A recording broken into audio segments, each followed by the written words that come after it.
I'm alive.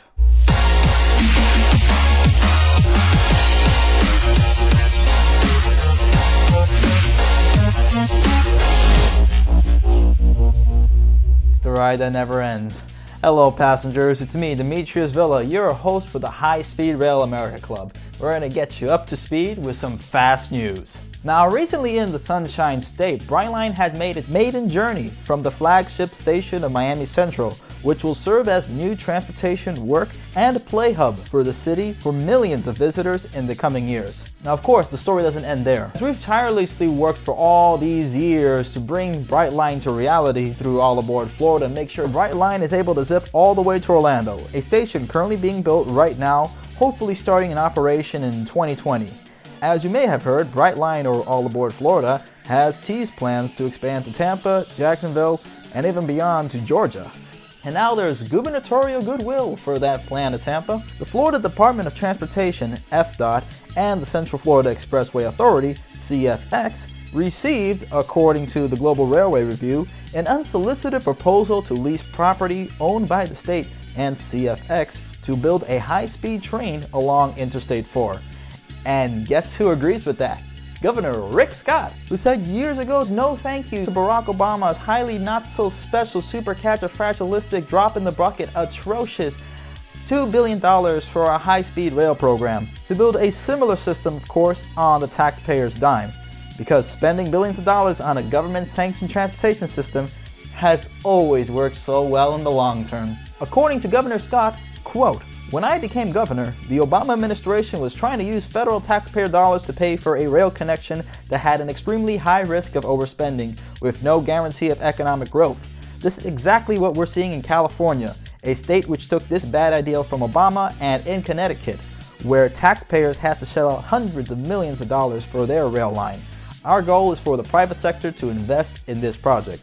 Through private investment, we ensure that this major project has zero financial risk to Florida taxpayers." Say what you want about the outgoing governor, but it looks like he's having his cake and eating it too. Scott free.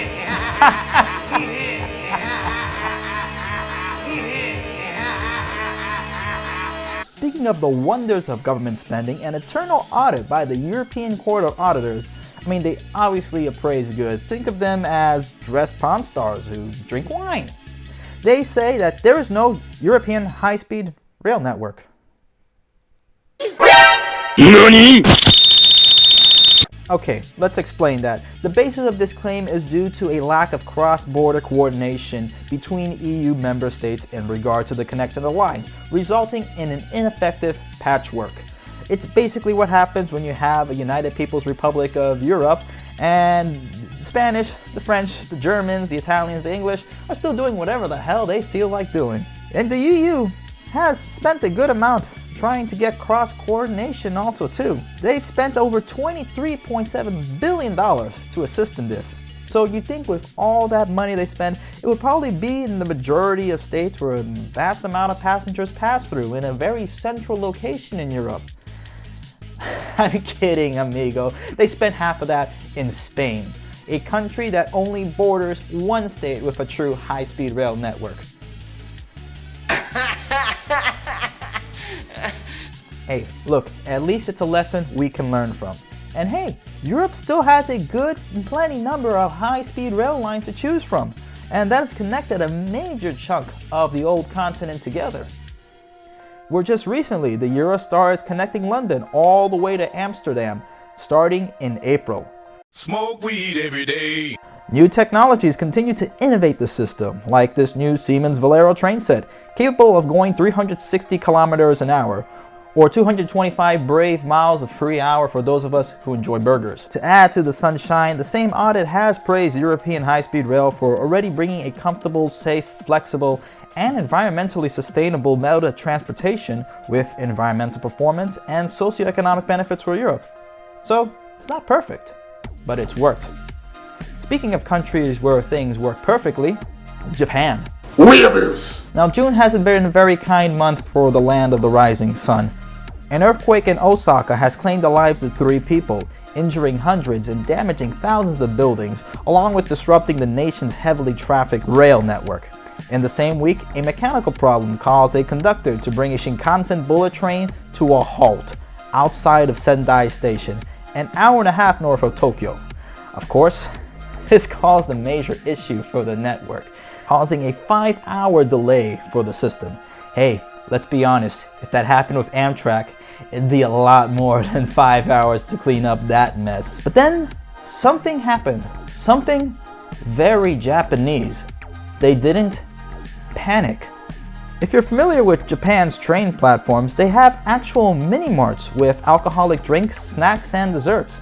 So what happens when you mix a whole bunch of tired Japanese salarymen, delayed bullet trains, and 80 proof shochu? I've actually tried that and survived. It's really good. You get a drinking party. Hey, if you're gonna be stuck in the Japanese heat for 5 hours, waiting for a train, crack open a cold one or two. Crack open an Asahi. Masashi Super Dry. In Aomori, delayed passengers got a free gymnastics show with acrobats. So good cheap beer, free entertainment, making tomodachis with the OG-sans. It ain't bad for a 5-hour delay.